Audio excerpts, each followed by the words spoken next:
The Joe Rogan Experience. For everyone to, like, guys started realizing while you were there your story. Like, the word started getting around the green room, and it was one of those things where, like, what? He just got out 3 weeks ago, wrongfully accused for 30 years, and here he is having a good time.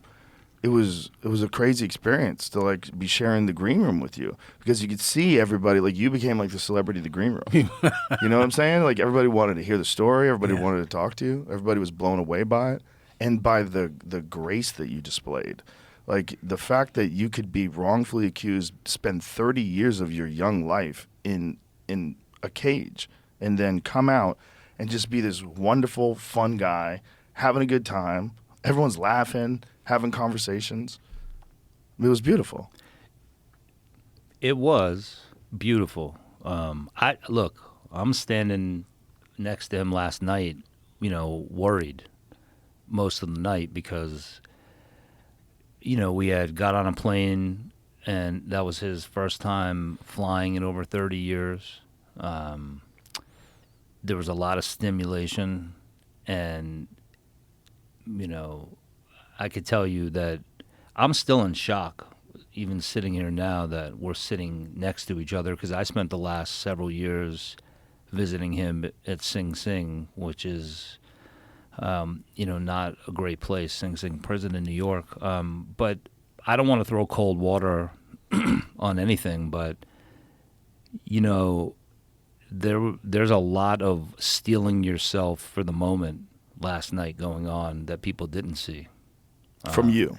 I think for Bruce. I mean, there was one point where we were sitting in the balcony watching Attell. And by the way, congratulations on that amazing club. Thank you. An amazing. The Comedy Mothership is really a dream for the comedians. Love it. The crowd was amazing. It was just so awesome to see. So congrats on that. Thank you very much. How funny is Dave Attell? He's a master. My side hurts. He's a master. But we were sitting there, and some other folks came in, and at some point, Bruce kept looking over his shoulder, and I realized that he was uncomfortable, and he switched seats very quickly so that he would be side to side, shoulder to shoulder with them. I think I know why you did it. Yeah. Why did you do it? Well, I think in prison you become accustomed to not wanting people behind you, right? And then I got this scar in prison from behind, so you're always conscious of what's behind you. Of course. Yeah. No one goes through that experience unscathed, right? You come out with these idiosyncrasies or these quirks these defense mechanisms that you develop while you're incarcerated. You're in an abnormal environment for decades. It's gonna have an effect on you psychologically. How old were you when they put you in? I was 23, just turning 24. And tell us the whole story. What happened? Well, I was arrested back in 1994 for homicide. I think that everyone knew that I didn't do this case at all. Everyone knew I didn't commit the crime. I mean, I literally woke up that afternoon because my girlfriend wanted to change her niece's costume. And she also had a taste for chocolate cake. So just imagine waking up to change a costume for Halloween, a child's costume, and then disappearing for the next 29 years of your life, right? And being charged with a homicide while the prosecutor involved in your conviction has a history of misconduct. And it wasn't until some 27, 26 years later that he finally gets arrested and gets convicted. Former Queens prosecutor John Scarpa. He gets convicted for the very same misconduct that I've been telling them about, that he's been doing for decades. So he would just find someone, pin it on them. Yeah, he would concoct a story, a theory, as he did in my situation. And he did this just to convict someone? Yeah. Anyone? Yeah. So it wasn't that he was targeting you? He just decided it was you? Anybody that he felt was involved in a criminal lifestyle or in drug dealing, it's easier to get someone that has a history of being involved in the streets to put a case on them than it is that someone that doesn't. So once they find out that you have a record, it's easy to say, all right, well, he did this homicide. What kind of a record did you have at the time? I had a drug sale prior to that. So that's enough for him to say, okay, he's a part of a drug crew, and let's arrest him and lock him up. This particular prosecutor, his thing was bribery.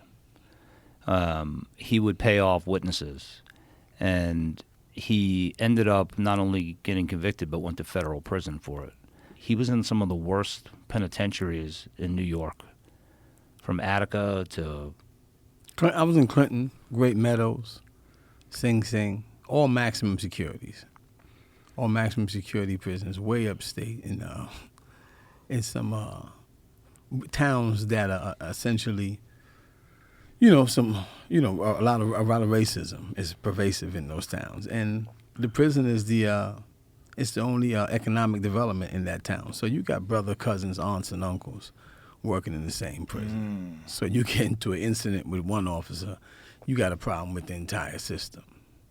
And that's just how it is when you go deeper upstate.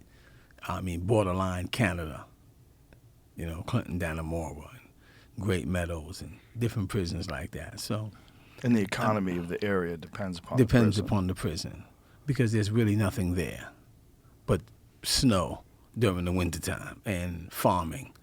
So there's nothing else there. So the prison is the driving force behind the economy. So everyone's there, right? Siblings. So nepotism is prevalent in these prisons. And one of the things that you encounter is that, these prisons, it's not just cold in those areas. Prison is a cold environment, and it's up to you to create your own heat. It's a dark environment, and somehow you got to find that light, that light within yourself in order to travel, in order to, to do something with your life more meaningful. You know what I mean? And it's difficult. It's not easy. You watch guys, guys you talk to today, and, tomorrow they're swinging from the light. They're dead, right? Yesterday they were fine. The next morning you wake up, they've hung themselves. And these are the things that you encounter day in and day out. And you still have to maintain a sense of humanity, right? You could either do two things. You could become bitter, or you could become better. I chose the latter, because one of the things I did early in my incarceration was make a conscious decision to not serve time, but to have time serve me. I made up my mind that if you were going to have me incarcerated for a crime I did not commit, then I was going to take this time and use that cell as if it was an office. I was going to use that school building as if it was a university.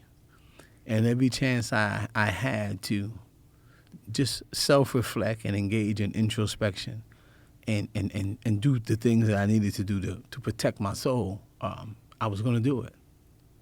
And I made it my business to do so. And I started delving into material that I probably would never have read, being a free man. I started reading, everything from, philosophy books to, very, very few novels, but I tend to learn from the experiences of others. So autobiographies became my thing, from Quincy Jones to Miles Davis, and just continuously studying, right? And then studying the system and what drives the system and why it has become what it is, from education to the whole system of why educational system looks at a guy in the third grade and determines whether or not he's going to be caught up in the criminal justice system as early as the third grade, right? Based on your reading level, they can determine how many prison beds that they're going to develop.